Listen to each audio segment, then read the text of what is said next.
Okay, hello everyone. Jody Jameson here for By the Minute MMA with Emily Ducote, who fights Valerie Letourneau at Bellator 181 on July the 14th. How are you doing today, Emily? I'm doing pretty good. Yeah, so um, wanted to talk to you a bit about the flyweight division. It seems to have been a thing that a lot of people are talking about with UFC and Bellator.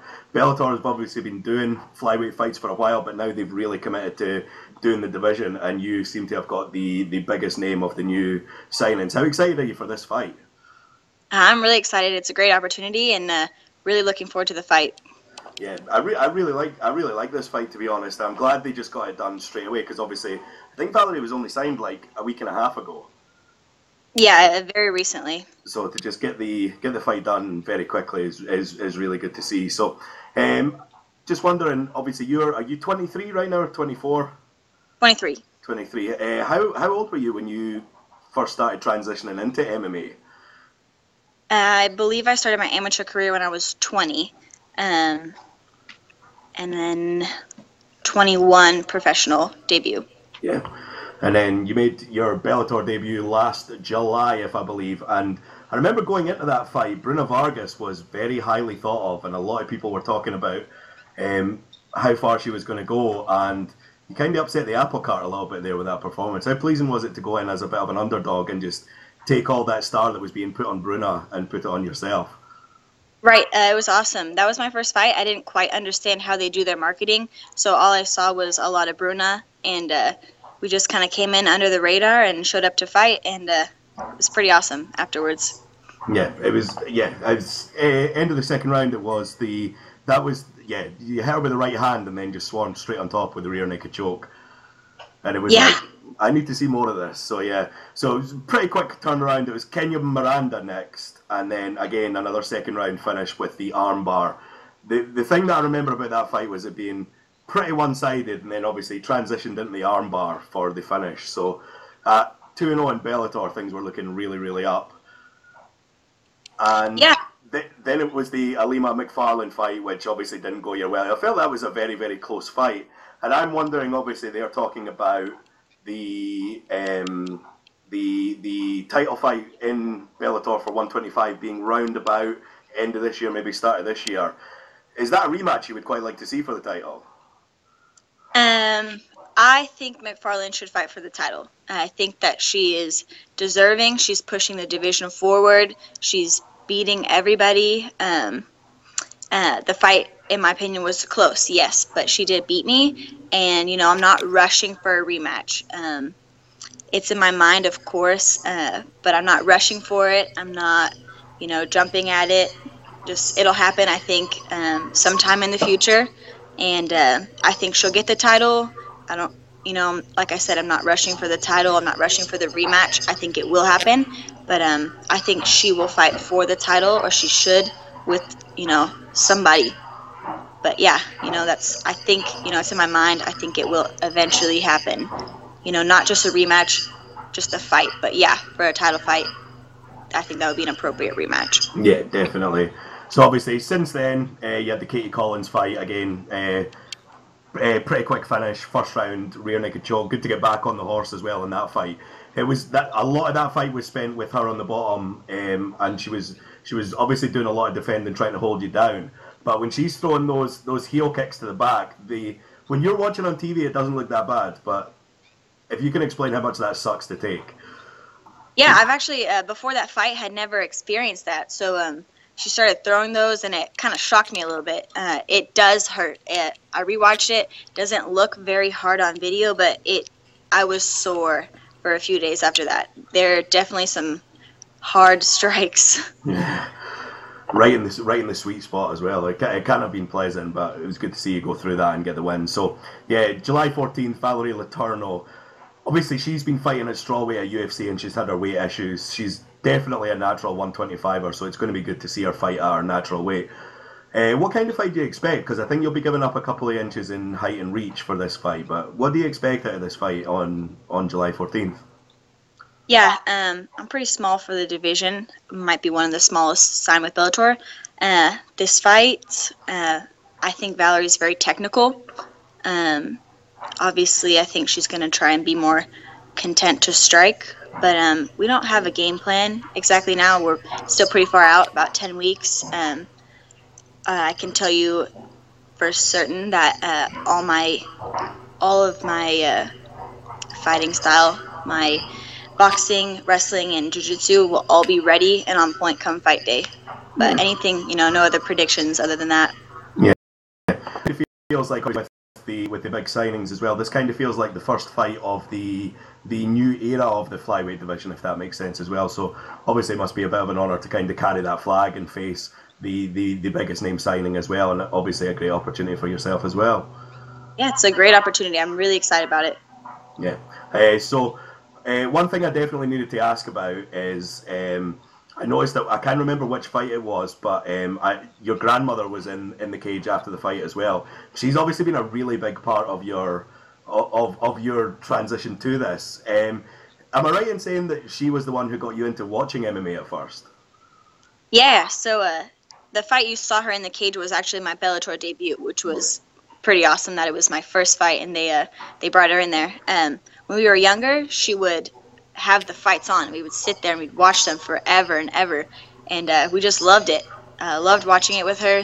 She eventually talked my mom into signing me up for martial arts as a kid, which transitioned to wrestling, which is why I'm in Oklahoma, and how I found my gym and my team here. So yeah, she's definitely a big part of everything, and she's been to all 4 of my Bellator fights, so she loves it. Loves it. That's awesome. I take it she's going to be there next time as well, yeah? Oh yeah, she's already got it planned. She's ready to go. Definitely. I do want to see, if you do pick up the win, I do want to see her in the cage afterwards. I really liked that when I saw her. It's a strange thing to explain, because my mother's actually a massive MMA fan. My mother's a huge MMA fan, and it's kind of hard to explain when it's like the sort of older generation, when everybody thinks of the fight game being this and that, but like she just looked so sweet in the cage, and I was like, the type of grandmother that you could go and give a cuddle, but you wouldn't mess with at the same time, and I thought that was pretty cool. Yeah, she loves it, and yeah, I would love to have her back in there after, but we'll see. But she'll be there for sure. Yeah, we'll see how it goes. So, I always like to know where nicknames come from, and obviously you buy Gordinha. Yes. Where does that come from? My coach is Brazilian, so everything at the gym is kind of Brazilian style. And when I first started a little over 3 years ago, I came in a little chunky. I had some hard time cutting weight. We always made weight, but it was always hard. I made it more difficult on myself, so he kind of started calling me that, and everybody at the gym just picked it right up, and here we are 3 years later, and it's still sticking. It is weird how things stick like that as well, but I quite like it. I knew it must have came from something Brazilian, but I had no idea where, so I do like that. So, what's the preparation been like so far? Because obviously you've had a month or 2 since the last fight, and then you're kind of into training camp at the moment. What's your schedule like at the moment? Is it like 2 a days, 3 a days at the moment, or is it just sort of building towards something? Right. Yeah, we just recently started this camp since we just recently found out about this fight. Yeah. So we're pretty far out, 10 weeks. My schedule is pretty normal right now, morning and night, and we'll throw in some training trips. I love to train with my fighter girls in Texas.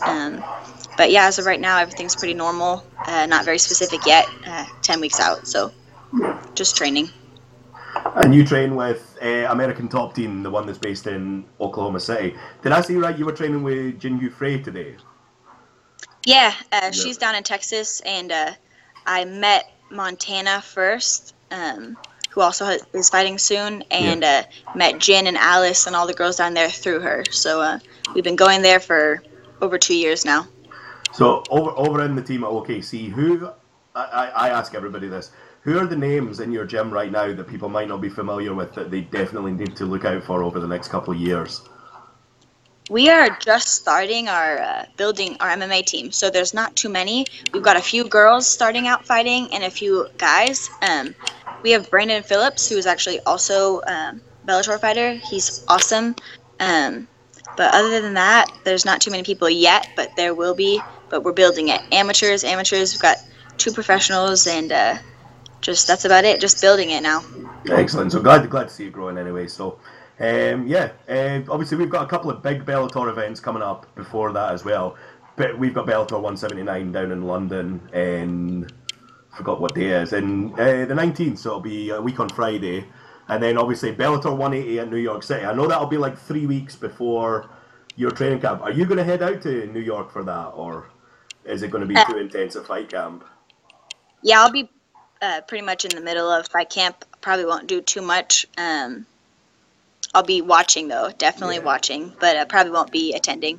Yeah, but I really like this card. What do you expect out of this card, to be honest? Because I quite like the fact that I look at this card and I don't feel like anything's a slam dunk on that main card. So you've got big names. Obviously, you got the Davis Bader fight on the undercard as well for the light heavyweight title. But right now I don't have a big feel for any of the fights, and I think that adds to some of the intrigue as well. Yeah, it's a very, very big card. Lots of title fights, lots of big names on the card. I don't have any picks for it yet, but the name that's popping into my mind is Michael Chandler. I'm a Michael Chandler fan. I like his style, I like his fights.